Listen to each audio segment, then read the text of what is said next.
नमो नमः. अपि सर्वम कुशलम.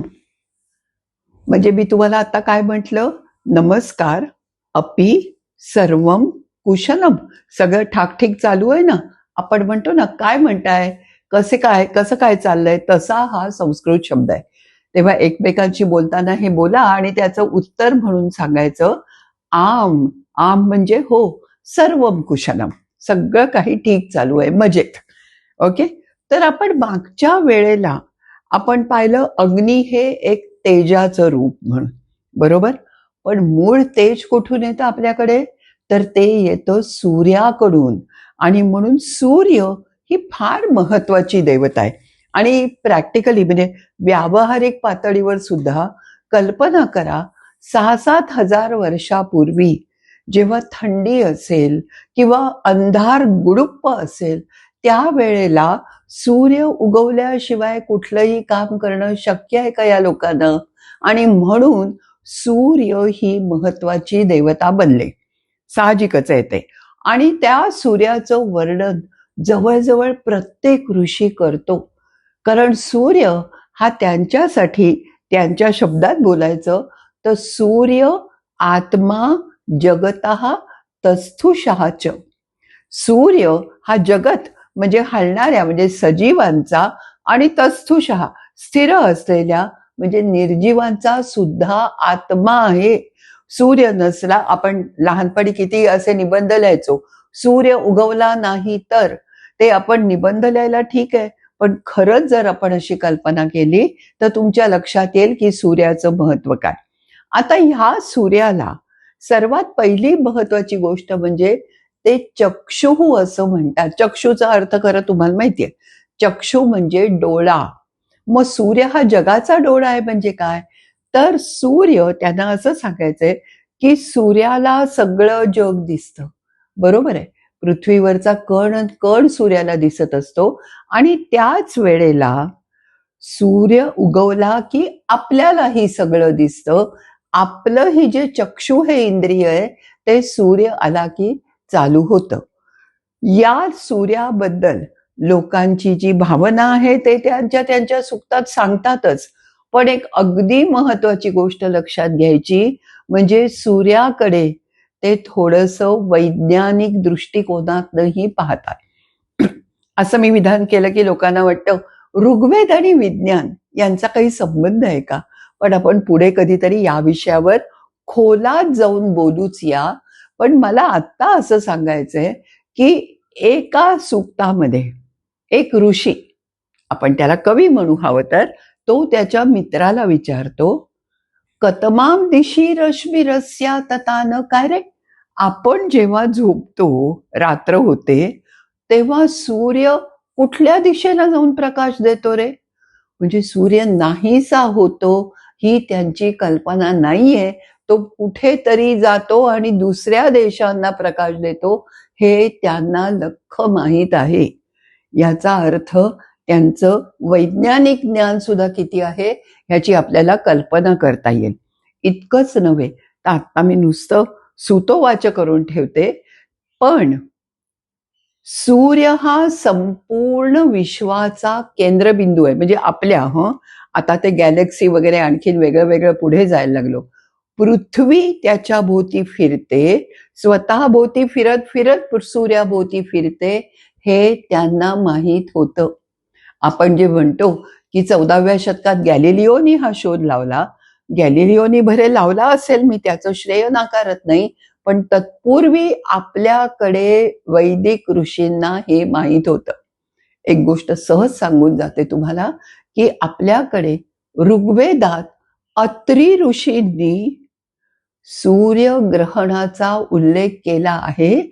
आणि सर्वात महत्वाची आणि चांगली गोष्ट म्हणजे पाश्चात्य जगाने ते मान्य केलेलं आहे.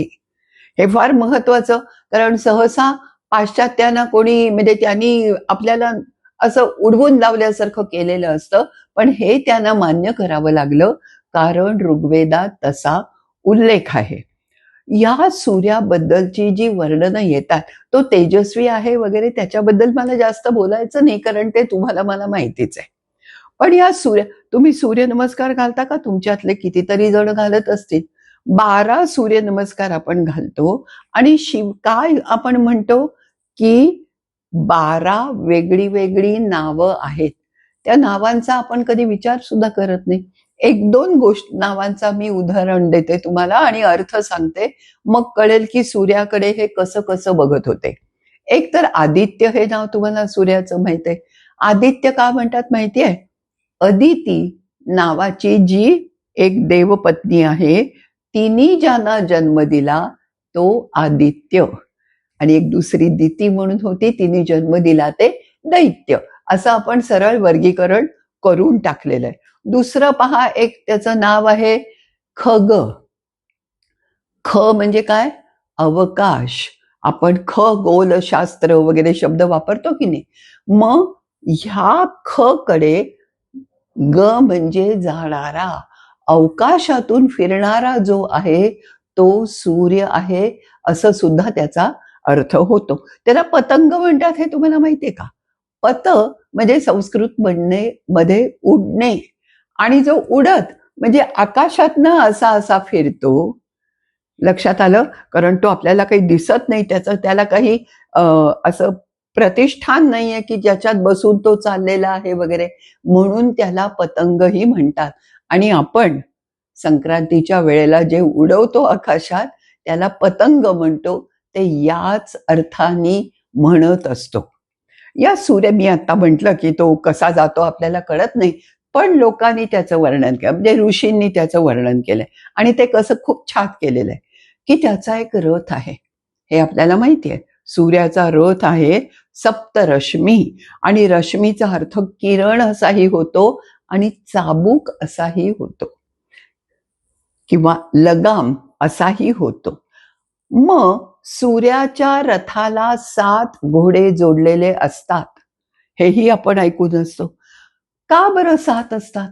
कारण सूर्यप्रकाशाचं ज्या वेळेला ते, आपण कसं पूर्वी लोलकामधनं किरण जायचा आणि ते रंग सप्तरंग बघायचो, ते दिसतात हेही यांना माहीत आहे. म्हणून सूर्याला सप्तरश्मी असं म्हटलेलं आहे, आणि म्हणून त्याचे 7 घोडे, या 7 रंगांचं एकत्रीकरण होऊन आपल्याला सूर्यप्रकाश दिसतो, हे त्यांनी स्पष्टपणे सांगितलेलं आहे. अर्थात सूर्य म्हटला की इतर ग्रहांचा उल्लेख येईल का असं तुम्हाला वाटेल, तर या सुक्तांमध्ये नाही, पण इतरत्र आपल्याला तसेही उल्लेख सापडतात. पण सूर्याबद्दलचा एक उल्लेख तुम्हाला थक्क करून सोडणारा आहे. एका ऋषींनी सांगितलंय की, मी मुद्दाम संस्कृत वाचते आहे, बोलते रादर, सूर्य यंत्रैहि पृथिवीम अरमणात. ही पृथ्वी कुठेतरी वैदिक संस्कृतमध्ये पृथ्वीला अनेक वेळेला पृथिवी असं नाव देतात आणि ते फार गोड वाटतं. तर ह्या पृथ्वीला अरमणात म्हणजे त्यांनी स्थिर केलं. इकडे घरंगळत गेली, तिकडे घरंगळत गेली असं होत नाही पृथ्वीचं. आणि ते त्यांनी कसं केलं? त्याचा शब्द काय वापरला त्यांनी? कशाच्या सहाय्याने केलं? यंत्रैहि म्हणजे यंत्रांच्या सहाय्याने. यंत्र म्हणजे समथिंग मेकॅनिकल, बरोबर आहे. आणि हे यंत्र कुठलं? हे म्हणजे गुरुत्वाकर्षण. आणि याचा सुद्धा, हे सुद्धा सगळ्या जगाने आता मान्य केलेलं आहे की सूर्य यंत्रैहि हा जो मंत्र आहे याच्यात तुम्हाला गुरुत्वाकर्षणाचा पहिला उल्लेख सापडतो. म्हणजे सूर्य ही नुसतीच देवता नाहीये, तर त्याच्या मागचं जे विज्ञान आहे तेही आपल्याला ऋषींनी वेळोवेळी दाखवलेलं आहे. आता सूर्य जेव्हा येतो त्याच्या आधी कोण येतं? सूर्य आल्यावर आधी उषा येते, पहाट येते, पण नंतर सूर्य येतो. पण ह्या सूर्य उगवल्यावर काय काय होतं पहा. आपली कितीतरी गाडी आहेत, सूर्य उगवला, प्रकाश पडला वगैरे वगैरे. पण ऋग्वेदातले ऋषी सांगतात की सूर्य उगवला की 2 गोष्टी पडून जातात.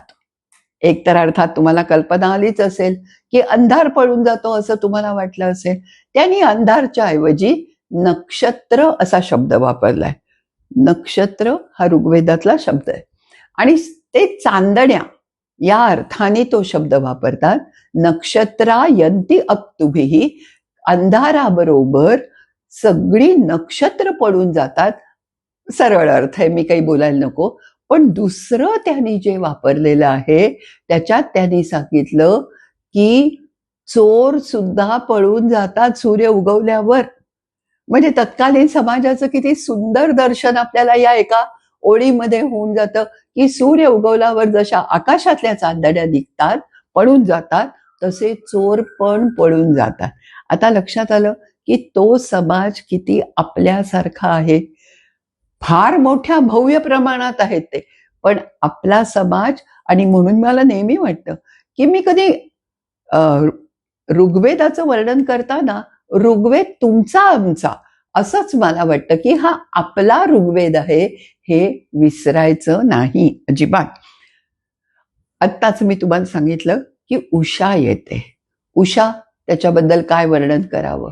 शतकानंतर आज पाहिली पहिली रम्य पहाट वगैरे वेगळ्या अर्थाने ते आहे गाणं, पण पहाट ही नेहमीच आपल्याला आशा देते, बरोबर.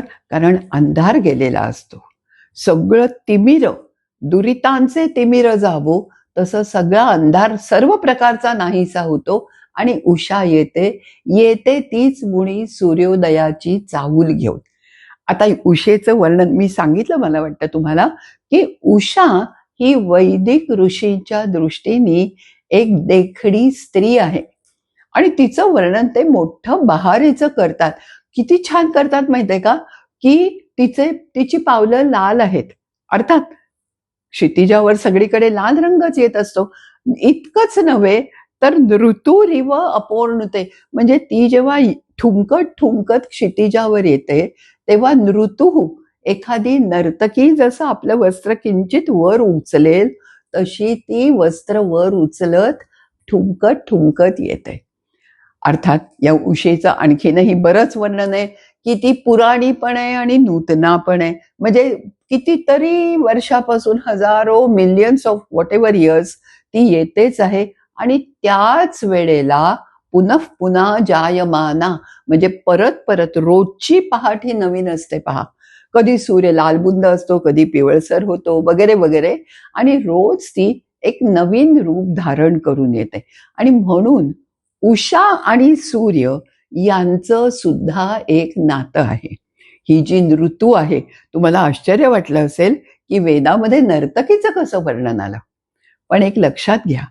तुम्हाला आठवतंय का, आपण शाळेत असताना सिंधू संस्कृतीचे जे धडे असायचे त्याच्यात चित्र कुठलं असायचं आठवून बघा. एक एवढी एवढीशी 9.5 सेंटीमीटर उंचीची ब्रॉन्झची मूर्ती मोहेंजोदारो हरप्पाच्या उत्खननात सापडली. तिला आपण काय म्हणतो, नर्तकी. ती असा एक हात कमरेवर, एक हात पसरलेला, त्याच्यात एवढ्या बांगड्या, नंतर गळ्यात हेअरस्टाईल, काय काय. म्हणजे नर्तकी नटून जशी आजही येते तेव्हा सुद्धा तशीच येत होती. आणि म्हणून उषा ही ऋतू आहे. मग आता उषा आणि सूर्य यांचं नातंही निश्चित झालं की आधी उषा येते आणि मग सूर्य येतो. उषा हा शब्द स्त्रीलिंगी आहे आणि सूर्य, त्याला कधी कधी सूर असं सुद्धा म्हणतात बरं का, दीर्घ सू. आणि आज जे आपण शब्द प्रयोग करतो ना, सौर ऊर्जा वगैरे, ते ह्या सूर शब्दावरनं आलेले आहेत. तेव्हा हा जो सूर आहे, उषा त्याला जन्म देते. उषा ही त्याची माता आहे असं एक ऋषी तुम्हाला सांगतात. अर्थात देवता एकच असली, उषा किंवा सूर्य, तरी सुद्धा तुम्हाला कल्पना आहे की प्रत्येक ऋषीचा दृष्टिकोन वेगळा आहे. एक छान, बहुधा तरुण असावा हा ऋषी, तो अगदी रसिक आहे. तो म्हणला, अरे काय सांगू तुम्हाला, सूर्यो देवीम उषसम रोचमानाम. हा सूर्य जो आहे तो देवी, देवी म्हणजे तळपणाऱ्या, आणि रोचमानाम हवी हवीशी वाटणाऱ्या अशा उषेच्या मागून जन्माला, म्हणजे येतो की नाही रोज. आधी उषा येते मग आपल्याला सूर्य दिसतो. कुणाप्रमाणे, या ऋषीचं म्हणणं असं आहे की मर्यो नयोषा अभिएति पश्चात. एखादा मर्द माणूस जसा योषा म्हणजे देखण्या तरुणीच्या मागोमाग येईल सारखा, तिच्या मागे लागेल, तसा हा सूर्य या उषेच्या मागे लागला. हे उदाहरण का घेतलं मी? कारण आपली जी ऋग्वेदाबद्दलची कल्पना असते ती थोडी आपल्याला आता बदलायला हवी. आणि हळूहळू उषा, सूर्य, अग्नी, पुढच्या वेळेला समजा आपण इंद्राबद्दल बोललो तर या देवतांचं रूप तुम्ही स्वच्छ मनाने बघायला शिका. अर्थात सूर्य म्हटला त्याचं एक नाव सवितृ असं आहे. आणि सव म्हणजे प्रेरणा देणे, सवितृ म्हणजे जो प्रेरक आहे तो. आता अर्थात तुम्हाला काय आठवलं असेल, प्रेरणा देणाऱ्या सूर्यावरनं आपण सगळेजण रोज एक मंत्र म्हणतो. तो कुठला आहे? तत्सवितुर्वरेण्यम भर्गो देवस्य धीमहि धियो यो नः प्रचोदयात. हा मंत्र विश्वामित्र ऋषींनी लिहिलेला आहे. त्याचा मी थोडक्यात आज तुम्हाला अर्थ सांगते की सवित्याचं जे वरेण्यम म्हणजे हवस तेज आहे ते आम्हाला मिळो आणि आमची जी बुद्धी आहे धिया त्याला तो प्रेरणा देवो, चांगली प्रेरणा देवो असंही इथे वर्णन केलेलं आहे.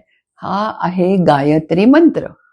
घराघरातनं प्रत्येक माणूस अनेकदा हा मंत्र म्हणत असतो.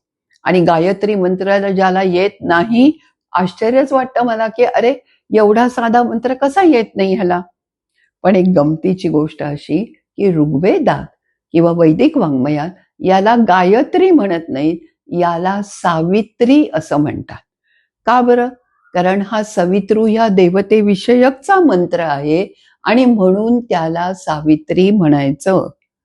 म्हणजे देवता महत्वाची आहे. मग गायत्री हा शब्द आला कुठून? तर हा मंत्र विश्वामित्र ऋषींनी गायत्री ह्या छंदामध्ये लिहिलेला आहे. त्रिपदा अष्टाक्षरा, 3 चरण आहेत आणि प्रत्येकात 8 अक्षर आहेत असा त्याचा अर्थ झाला. पहा, जो मंत्र मुळात सावित्री म्हणून प्रसिद्ध आहे त्याला हळूहळू आपण गायत्री म्हणून प्रसिद्ध केलं. याचा अर्थ काय? की आपण मूळ गाभा विसरतो आणि जे बाह्य अवडंबर आहे, छंद हा काही फार महत्वाचा नाहीये, त्यातला सवितृ महत्वाचा आहे. तर या अवडंबराला आपण महत्व देतो आणि म्हणून हे सुद्धा आपण टाळायला पाहिजे. ज्या वेळेला पुढे तुम्ही ओम भूर्भुवः स्वः तत्सवितुर म्हणाल त्यावेळेला लक्षात घ्या की आपण गायत्री छंदातला सावित्री मंत्र म्हणतो आहे. असं म्हटलं की तुम्हाला त्याच्याबद्दल आणखीनच जास्त आदर आणि भक्तिभाव म्हणत नाही मी, पण एकदम त्याचं अर्चनीय असा तो होऊन जाईल. ठीक आहे. तेव्हा आज आपण उषा आणि सूर्य यांच्याबद्दल थोडंसं जाणून घेतलं. पुढच्या वेळेला आपण या सगळ्यांपेक्षा वेगळी अशी जी एक देवता आहे इंद्र, तिच्याबद्दल जाणून घेऊया. ठीक आहे. पुनर्दर्शनाय.